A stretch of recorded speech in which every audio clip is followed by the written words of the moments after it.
4 अच्छी तरह से तैयार नकाबपोश लुटेरे 3 लोगों के एक अमीर परिवार में घुसते हैं। उनकी बहुत बड़ी संपत्ति को हड़पने की योजना बनाते हैं। हालांकि परिणाम किसी की उम्मीद से कहीं ज्यादा होता है। नायक मी मिलर एक बेहद अमीर हीरा व्यापारी है जो अपनी पत्नी मी मिलर और अपनी किशोर बेटी लिली के साथ एक आलीशान उपनगरीय विला में रहता है। हाल ही में मी मिलर काम में व्यस्त रहे हैं और शायद ही कभी घर पर रहते हैं। एक शाम वह मी मिलर के साथ घर लौटने में कामयाब हो जाते हैं। उत्साहित होकर एक शानदार डिनर तैयार करते हैं और एक सुखद पारिवारिक भोजन की उम्मीद में तैयार होते हैं। अप्रत्याशित रूप से मी मिलर घोषणा करते हैं कि उन्हें एक व्यावसायिक मीटिंग के लिए निकलना है और वे डिनर के लिए नहीं रुक सकते।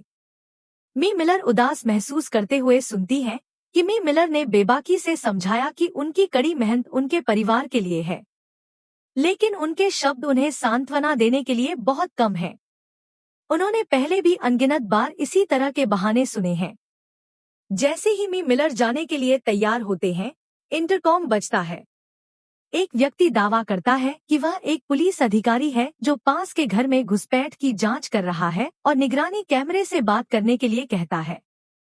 मी मिलर उस व्यक्ति का चेहरा स्पष्ट रूप से नहीं देख पाते हैं, लेकिन उसकी वर्दी पर बैज देखते हैं। बिना किसी संदेह के वह गेट खोलता है और श्रीमती मिलर से लिली को उसके कमरे से लाने के लिए कहता है।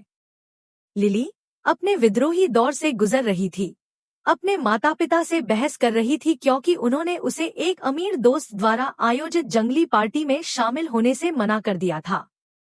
गुस्से में उसने खुद को अपने कमरे में बंद कर लिया। श्रीमती मिलर बार बार दस्तक देती हैं, लेकिन कोई प्रतिक्रिया नहीं होती है। एक अतिरिक्त चाबी का उपयोग करके वह अंदर जाती है और कमरा खाली पाती है। लिली पीछे के दरवाजे से चुपके से बाहर निकल गई थी।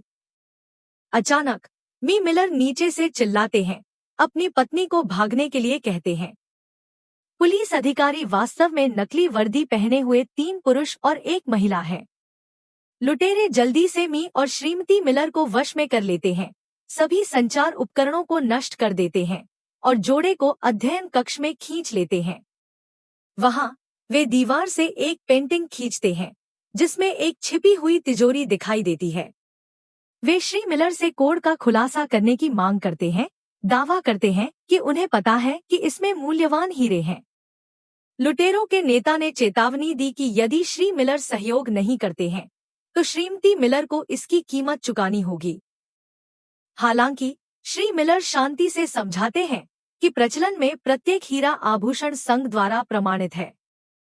प्रत्येक पत्थर पर वजन, आकार और स्वामित्व जैसे विवरण उकेरे गए हैं, जिससे इसका पता लगाना आसान हो जाता है। उनका तर्क है कि चोरी किए गए हीरे का मूल्य कम हो जाएगा क्योंकि कोई भी खरीदार अवैध सामान के लिए पूरी कीमत नहीं चुकाएगा। इसके बजाय श्री मिलर सहयोग का प्रस्ताव देते हैं। वे डकैती का नाटक करते हैं, बीमा दावों के लिए फाइल करते हैं और वह हीरे से पहचान चिन्हों को हटाकर उन्हें नए सिरे से बेचते हैं। इस तरह किसी को चोट नहीं लगती और सभी को लाभ होता है। नेता हिचकिचाता है, लेकिन एक युवा सदस्य द्वारा बाधित किया जाता है जो श्री मिलर पर देरी करने का आरोप लगाता है। युवा लुटेरे का दावा है कि उसने हाल ही में श्री मिलर को हीरे का एक पैकेज और बड़ी मात्रा में नकदी प्राप्त करते देखा है। वह हीरे को छोड़कर केवल नकदी लेने का सुझाव देता है। इस समय श्रीमती मिलर युवा लुटेरे की आवाज और शारीरिक बनावट को पहचानती है। यह वही व्यक्ति है जिसने हाल ही में उनकी सुरक्षा प्रणाली स्थापित की है। वह उसे एक आकर्षक और सुंदर तकनीशियन के रूप में याद करती है। यह महसूस करते हुए कि लुटेरे उनके घर के बारे में इतना कुछ जानते हैं, वह चुप रहती है, इस डर से कि वे किसी भी गवाह को चुप कराने के लिए उसे मार सकते हैं। लुटेरे कोड के लिए श्री मिलर पर दबाव डालना जारी रखते हैं, लेकिन वह मना कर देते हैं क्योंकि उन्हें लगता है कि कोड ही उनके जीवित रहने का एकमात्र सहारा है। निराश होकर नेता श्री और श्रीमती मिलर को एक बेहोशी का इंजेक्शन लगाने की धमकी देता है, यह दावा करते हुए कि उन्हें सिर्फ पैसा चाहिए, जान नहीं। डकैती खत्म होने के बाद युगल सुरक्षित रूप से जाग जाएगा। श्री मिलर संशय में रहते हैं जब तक कि वे उनकी पत्नी को जाने नहीं देते। सहयोग करने से इनकार करते हैं। जब एक हिंसक लुटेरा अपना धैर्य खो देता है तो गुस्सा भड़क उठता है। श्रीमती मिलर के गले पर चाकू रखते हुए वह उन्हें तुरंत मार डालने की धमकी देता है। घबराए हुए श्री मिलर को उम्मीद नहीं होती कि युवा लुटेरा हस्तक्षेप करेगा। मिसेज मिलर पर मोहित युवक उन्हें दुखी होते हुए नहीं देख सकता। वह एक बंदूक निकालता है और उसे अपने साथी पर तानता है, जिससे तनावपूर्ण गतिरोध पैदा होता है। आंतरिक संघर्ष को रोकने के लिए नेता श्रीमती मिलर को रसोई में ले जाता है।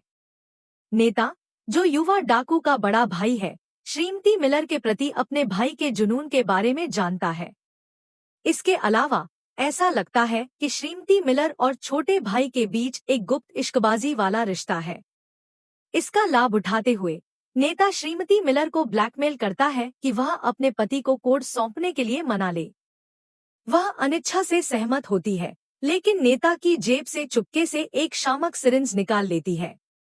जैसे ही वे अध्ययन कक्ष में लौटते हैं, लिविंग रूम से अचानक एक आवाज गूंजती है। यह लिली है, जो अपनी मां को पुकार रही है। श्रीमती मिलर अपनी बेटी को भागने के लिए चिल्लाती है, लेकिन बहुत देर हो चुकी होती है। लुटेरे जल्दी से उसे पकड़ लेते हैं। पता चलता है कि जिस पार्टी में लिली गई थी, उसका आयोजन एक अस्थिर, नशे की लत वाले अमीर लड़के ने किया था। लिली की खूबसूरती देखकर उसने अपनी नशीली दवाओं की दुकान खोली और उसे नशे में शामिल होने के लिए आमंत्रित किया। लिली पार्टी में उपद्रवी के साथ घूमने के लिए तैयार नहीं थी, बीच में ही चली गई और पीछे के दरवाजे से चुपके से घर वापस आ गई। हालांकि वह अप्रत्याशित रूप से चल रही डकैती में फंस गई, एक अतिरिक्त बंधक बन गई। लुटेरे आखिरकार 3 लोगों के परिवार को फिर से मिलाते हैं और उनकी भावनाओं से खेलना शुरू करते हैं। नेता का दावा है कि उसकी एक गरीब, बीमार मां है, जिसे उसके पिता ने बुरी तरह से प्रताड़ित किया है।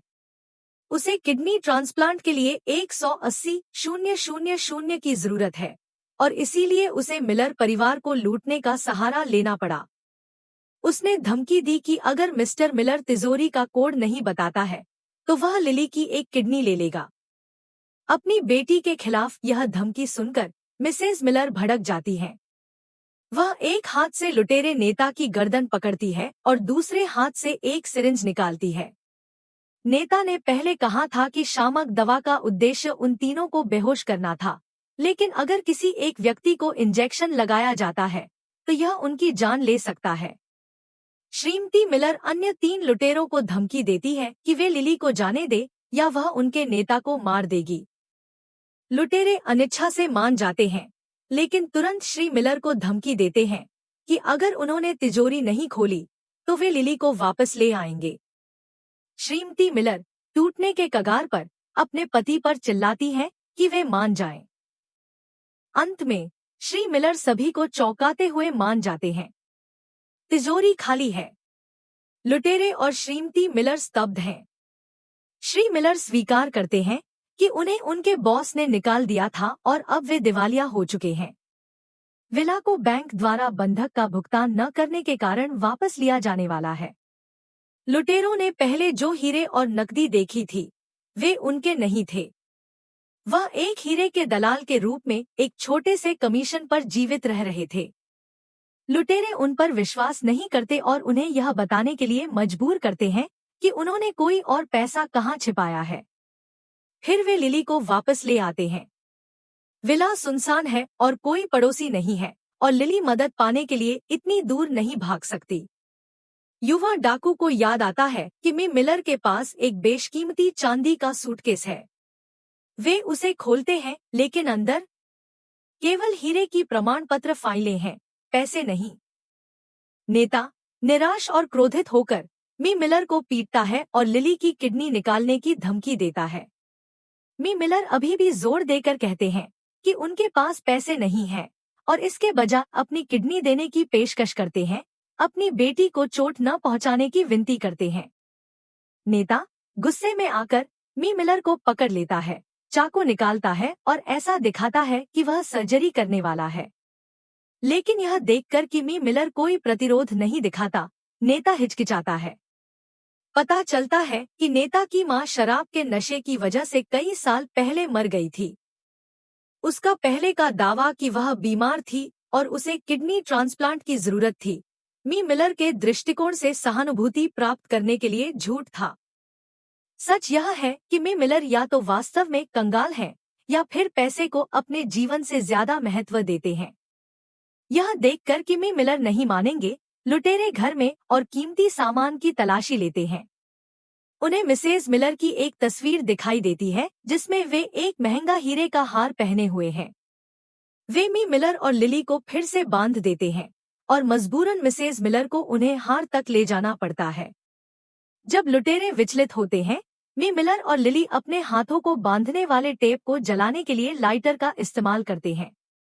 लुटेरों को हार तो मिल जाता है, लेकिन घर में और कुछ कीमती सामान नहीं होने पर वे अपने मुखौटे उतार देते हैं, परिवार को मारने और भागने की तैयारी करते हैं। श्रीमती मिलर ने युवा लुटेरे को चुपके से यह बताने का मौका लिया कि अगर वह लिली को बचा लेता है तो वह उसे जो चाहे करने देगी। श्रीमती मिलर पर मोहित युवक तुरंत अपने भाई नेता से उसे बख्शने की विनती करने के लिए दौड़ता है। अपने भाई की खुशी के लिए नेता महिला लुटेरे से लिली को बेडरूम में ले जाने के लिए कहता है। वह श्रीमती मिलर के सामने श्री मिलर को मारने का फैसला करता है ताकि उसकी आत्मा टूट जाए, यह सुनिश्चित करने के लिए कि वह उसके बाद से उसके भाई का अनुसरण करेगी। अप्रत्याशित रूप से श्री मिलर एक और चौंकाने वाला कबूलनामा करते हैं। श्रीमती मिलर ने जो हार पहना है वह नकली है। असली हार को कर्ज चुकाने के लिए पहले ही बेच दिया गया था। वह समझाता है कि असली हीरा अविश्वसनीय रूप से कठोर है और अगर वे हार को मारते हैं तो वे बता सकते हैं कि यह नकली है। नेता संदेहास्पद इसे आजमाता है और हार टूट जाता है। इस समय नेता की मानसिकता टूट जाती है। गुस्से में आकर वह मिस्टर मिलर को बताता है कि वह और महिला लुटेरा एक जोड़ा है और वे दोनों ड्रग डीलर हैं। कुछ दिन पहले उन्हें नकाबपोश लोगों ने लूट लिया था, जिन्होंने 180,000 डॉलर का माल लूट लिया था। माल की आपूर्ति करने वाला माफिया बॉस उन्हें धमका रहा है, मांग कर रहा है कि वे पैसे वापस करें या वे मर जाएंगे। हिंसक लुटेरा वास्तव में माफिया बॉस का अधीनस्थ है, जिसे उन पर नजर रखने के लिए भेजा गया है। नेता अब जोर देकर कहता है कि उसे अपने कर्ज को चुकाने के लिए मिस्टर मिलर से पैसे लेने चाहिए या वे सभी एक साथ मर जाएंगे। लेकिन मिस्टर मिलर पैसे होने से इनकार करते रहते हैं। फिर महिला लुटेरे को मिस्टर मिलर के सूटकेस में एक फोटो मिलती है जिसमें युवा लुटेरा मिसेज मिलर को चूम रहा है। ऐसा लगता है कि मिस्टर मिलर को पहले से ही इस संबंध के बारे में पता था। यह बताता है कि वह इतना जिद्दी क्यों है। शायद इसलिए कि उसने सारी उम्मीद खो दी है और अब जीना नहीं चाहता। इस गतिरोध पर माफिया बॉस फिर से फोन करता है, अपने पैसे मांगता है। नेता अपनी सारी हताशा मिस्टर मिलर पर निकालता है। बिंदु श्रीमती मिलर अपने पति की रक्षा करने के लिए दौड़ती है, लेकिन उन्हें नीचे गिरा दिया जाता है। युवा डाकू अपनी देवी को चोट लगने से क्रोधित होकर उसे बचाने के लिए दौड़ता है। नेता अधीर होकर अपने भाई से भिड़ जाता है।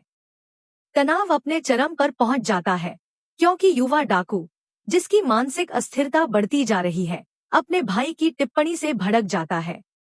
उसकी भावनात्मक स्थिति बढ़ जाती है और वह लगभग अपने भाई से लड़ने लगता है। तभी दरवाजे की घंटी बजती है। यह सुरक्षा कंपनी का एक सुरक्षा गार्ड है जो अलार्म बजने के बाद घर की जांच करने आया था। हालांकि लुटेरों ने इसे निष्क्रिय कर दिया था, लेकिन कंपनी के प्रोटोकॉल के अनुसार सब कुछ ठीक होने की पुष्टि करने के लिए मालिक के हस्ताक्षर की आवश्यकता थी, अन्यथा उन्हें पुलिस को बुलाना पड़ता। जल्दी से सोचते हुए लुटेरों का नेता हस्ताक्षर करने के लिए श्री मिलर होने का नाटक करता है। लेकिन युवा डाकू, जो मानसिक रूप से परेशान है, उसका पीछा करता है और तुरंत सुरक्षा गार्ड को गोली मार देता है। फिर वह सुरक्षा कंपनी को कॉल करने के लिए गार्ड की वॉकी टॉकी का इस्तेमाल करता है और झूठा दावा करता है कि हस्ताक्षर प्राप्त कर लिए गए हैं और सब कुछ ठीक है। लुटेरे नेता को एहसास होता है कि उसका भाई बेकाबू हो रहा है और वह श्री मिलर को मारकर भाग जाना ही बेहतर समझता है। हालांकि इससे पहले कि वह कुछ कर पाता, लिली अचानक लुटेरों को पैसे दिलाने में मदद करने की पेशकश करती है। बदले में अपने पिता को छोड़ देती है। वह बताती है कि पार्टी में उसे पता चला कि एक अमीर ड्रग उपयोगकर्ता के घर की तिजोरी में बहुत सारा पैसा है, आसानी से 200,000 से ज्यादा। हताश नेता तुरंत कार्रवाई करने का फैसला करता है।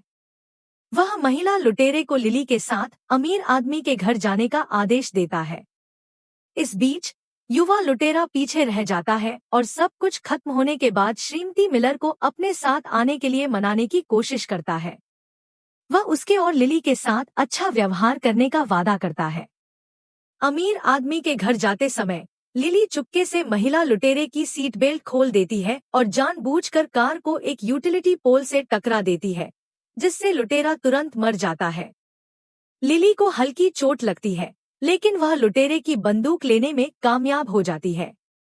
घर वापस आकर पहले से बेहोश हिंसक लुटेरा जाग जाता है और देखता है कि युवा लुटेरा मिसेज मिलर को ले जाने की कोशिश कर रहा है। वह उसे रोकने के लिए दौड़ता है, लेकिन युवा लुटेरा अपनी मानसिक समस्याओं के बावजूद परास्त हो जाता है और जल्दी से उसका गला घोंट देता है।